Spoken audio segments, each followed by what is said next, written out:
안녕하세요. 반갑습니다.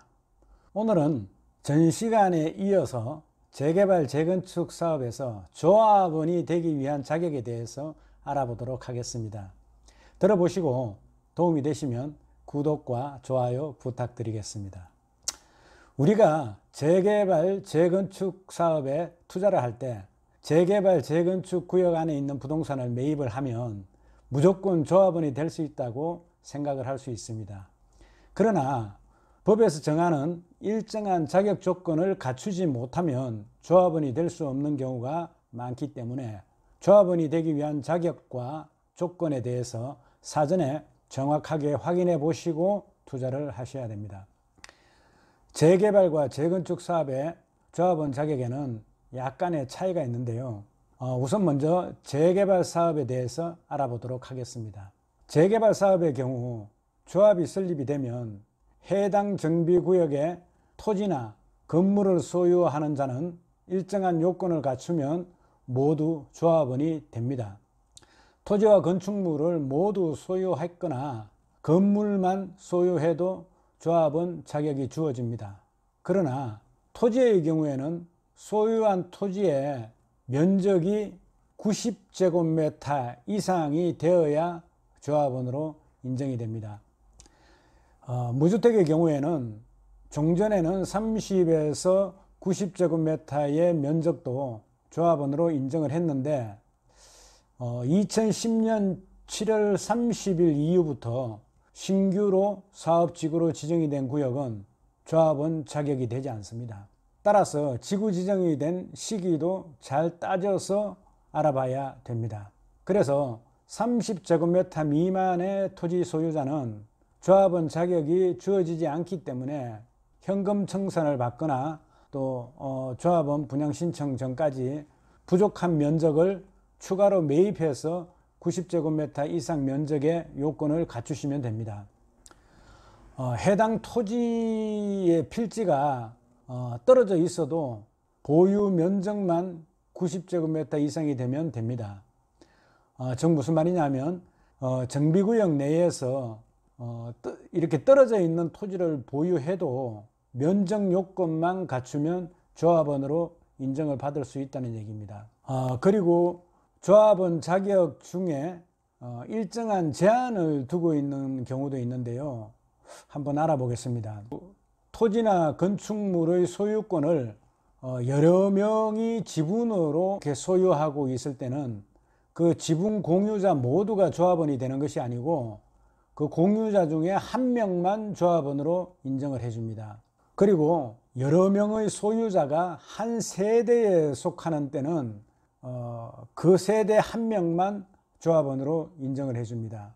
그 다음 조합 설립 인가 후에 한 명의 소유자로부터 토지나 건축물의 소유권이나 지상권을 양수해서 여러 명의 소유자가 된 경우에도 한 명만 조합원이 됩니다.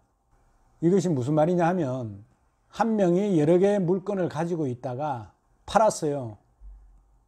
그러면 그 산 사람이 조합원 자격이 안 주어지는 겁니다. 그러니까 한 명이 여러 개의 물건을 가지고 있다 하더라도 한 개만 조합원 자격이 이루어진다는 겁니다. 그리고 투기과열지구로 지정이 된 지역에서는 관리처분 계획 인가 후에 건축물이나 토지를 양수하는 자는 조합원이 될 수가 없습니다.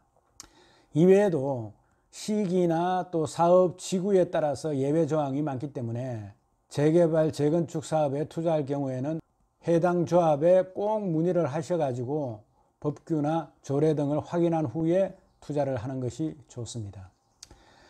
다음에는 재건축 사업의 조합원 자격에 대해서 알아보도록 하겠습니다.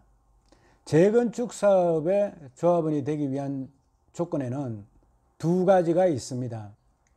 첫 번째는 정비구역 내에 건축물과 그 부속 토지를 소유해야 되고, 두 번째는 재건축 사업에 동의를 해야지만 조합원이 될 수가 있습니다. 그리고 정비구역 내에 건축물만 소유하거나 토지만 소유한 경우에는 조합원 자격이 주어지지 않습니다.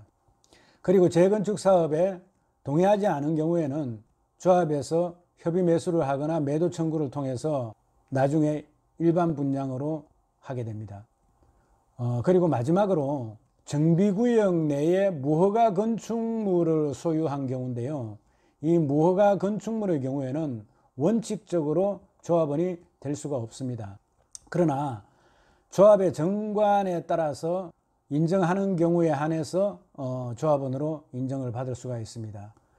그렇지만 정관에도 모든 무허가 건축물이 자격이 주어지는 것은 아니고 2011년 5월 26일을 그 기준으로 해서 정비구역이 지정이 돼서 공람이 된 사업에 한해서 개정조례에서는 1989년도 1월 24일을 기준으로 해서 그 이전에 지어진 것에 대해서 등록된 자에 한해서 분양자가 될 수가 있습니다. 즉 조합원이 될 수가 있다는 얘기죠. 종전에는 1981년 12월 31일 기준으로 하는 경우도 있는데요. 이것도 사업 시행 구역에 따라서 차이가 있기 때문에 조합에 문의해서 잘 알아보시고 투자를 하는 것이 좋습니다. 재개발이나 재건축 사업은 상당히 복잡합니다.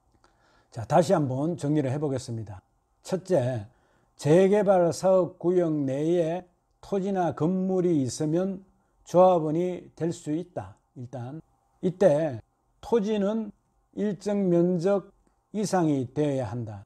아까 제가 말씀드릴 때 90제곱미터라고 말씀을 드렸죠. 그 다음 둘째, 공유 지분은 한 명만 조합원이 된다. 여러 명이 공유하고 있는 것은 여러 명 공유자가 다 조합원이 되는 것이 아니라 그중 한 명만 된다는 얘기입니다. 셋째, 한 세대가 여러 개의 물건을 가지고 있어도 그 세대원 중에 한 명만 조합원이 되는 것입니다. 물론 예외가 있으니까 요거는 나중에 또 참조를 해보시고 그 다음에 조합 설립 인가 후에 한 명이 여러 물건을 가지고 있다가 팔았을 때 그것을 산 사람은 조합원 자격이 될 수가 없다. 왜냐하면 한 명이 여러 개의 물건을 가지고 있다고 하더라도 조합원 자격은 한 개만 주어진다. 이런 얘기입니다. 다섯 번째, 재건축의 경우에는 본 사업에 동의한 자만 조합원이 될 수가 있다. 또 마지막으로 무허가 건축물은 정관에서 인정하는 무허가 건축물만 조합원으로 인정을 한다. 자, 이상으로 오늘은 재개발, 재건축 사업에 있어서 조합원 자격에 대해서 알아보았습니다. 재건축보다는 재개발의 조합원 자격이 다소 복잡하고 까다롭습니다. 그래서 재개발 사업에 투자를 하실 때는 자격 요건에 대해서 반드시 확인하고 투자를 하셔야 합니다. 도움이 되셨다면 구독과 좋아요 부탁드리겠습니다. 여러분 수고하셨습니다. 감사합니다.